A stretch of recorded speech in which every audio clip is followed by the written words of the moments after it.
Hey guys, welcome back to Home Built, and today we're going to get back inside and continue on with that trimming.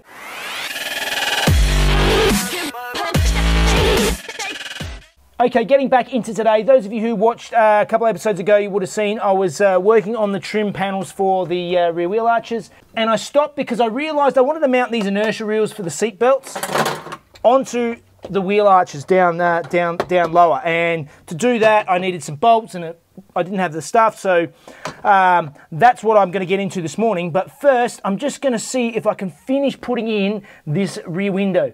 I stopped yesterday because I was hot and grumpy and uncomfortable, and often it's best to just give it a rest when you're tired, and that's when things get damaged. So I'm going to have another quick go at it now, and hopefully I can get that last little bit in, and then we'll get onto these seatbelts.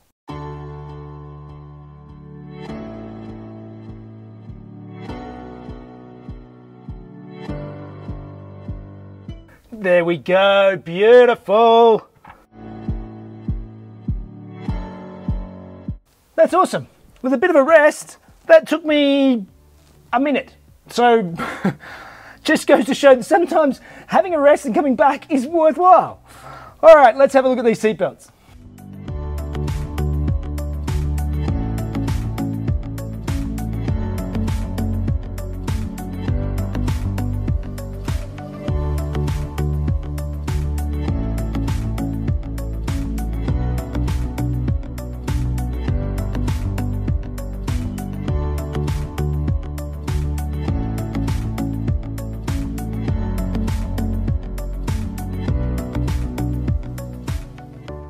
Okay, so I've gone through now, I've worked out the spot where I'm going to mount these inertia reels, and I've drilled out my hole on both sides, and I also removed the sound deadening from there. Because I'm going to weld a panel on the back, I don't want it cooking and burning inside the car. So now it's time to jack the car up, take the wheels off, and put some plates in there.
So as you can see, it's not the prettiest, but it's all welded in nice and securely, and I've got this captive nut now. So now I have a nice secure base for my seatbelt retractors.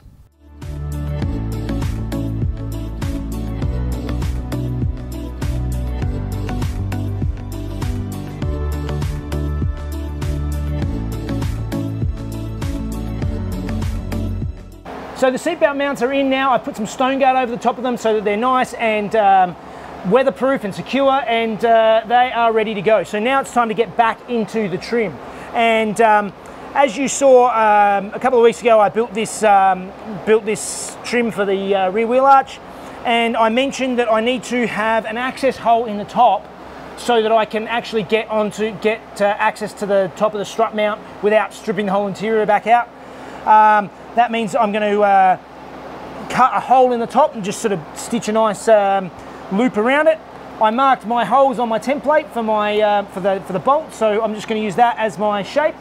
Mark it on here, draw it on, cut it out, sew it up, and we should be able to install this into the car.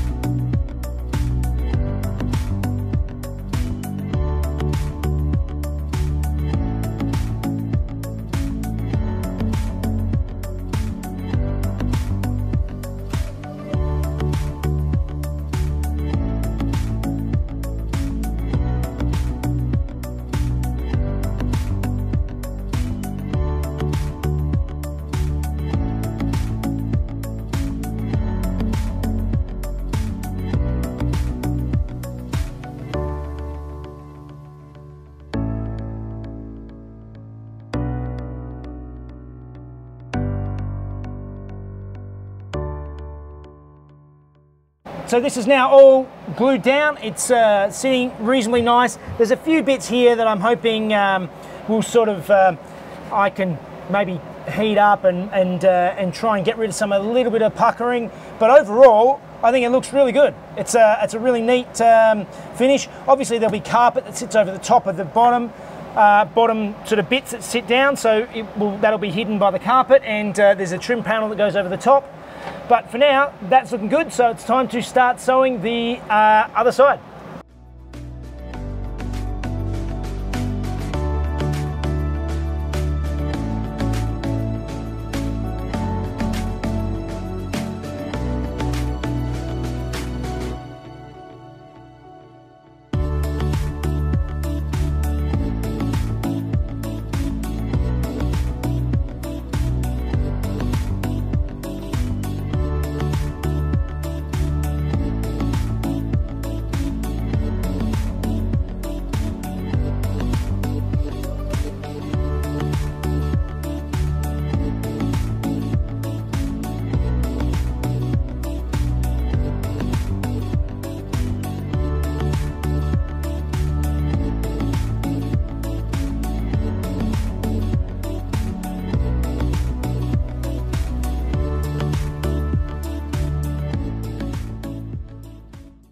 So I came up with an idea to try and speed up my diamond pattern transferring, and as you can see I've got a big piece of cardboard here.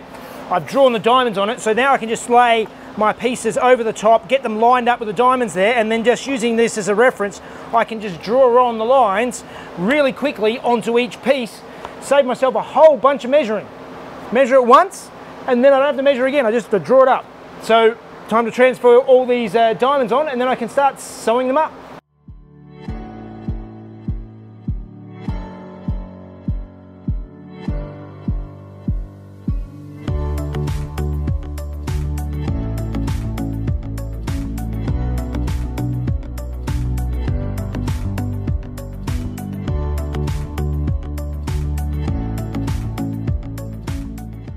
So this panel is the same one that on the other side of the car I did the diamonds the wrong way around. So I'm going to do the exact same thing on this one, so they're both going to match. So the diamonds on this is going to go vertically, not horizontally. So I'm going to get into that now, and then we can sew everything together.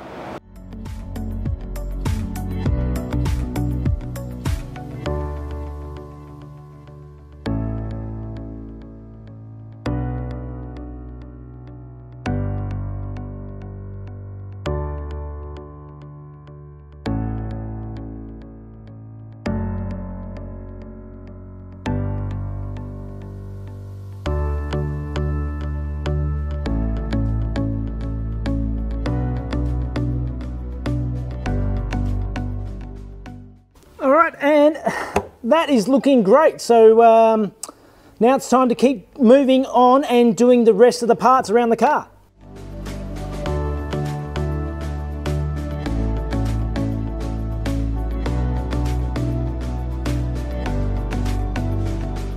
So now I've bolted in the seatbelt inertia reels, and now I'm going to go through, I'm going to do the final fit up of all of the panels that I trimmed a while ago that you would have seen. So all the plastic panels are going to go in. It's really time to start buttoning this thing up.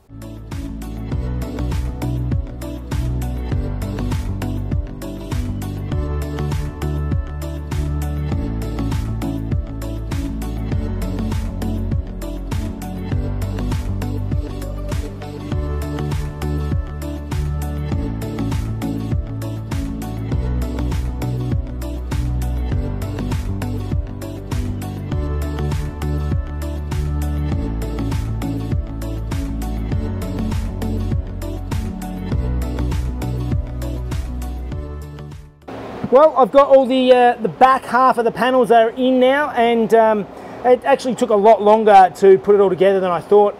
I'll probably have to get some more clips and stuff. I'm not happy, not entirely happy with how all of it's held in there, but it will do the job for now. But it means I'm out of time, and it also means it's time for Fun Facts with Mrs. Jeff.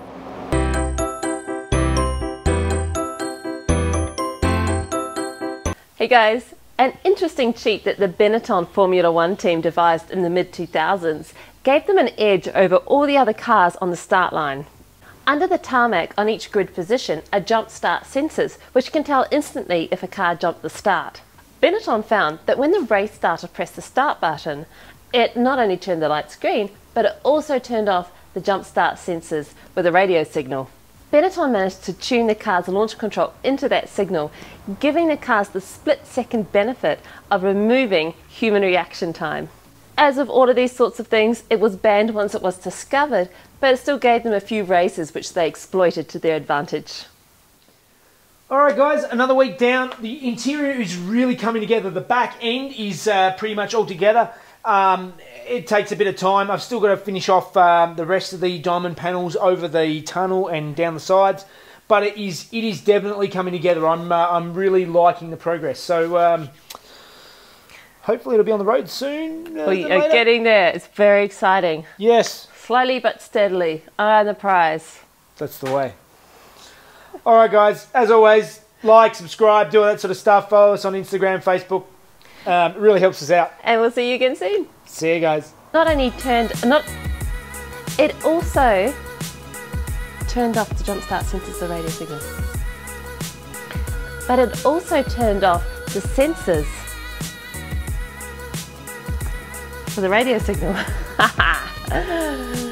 of an advantage which they were meant to.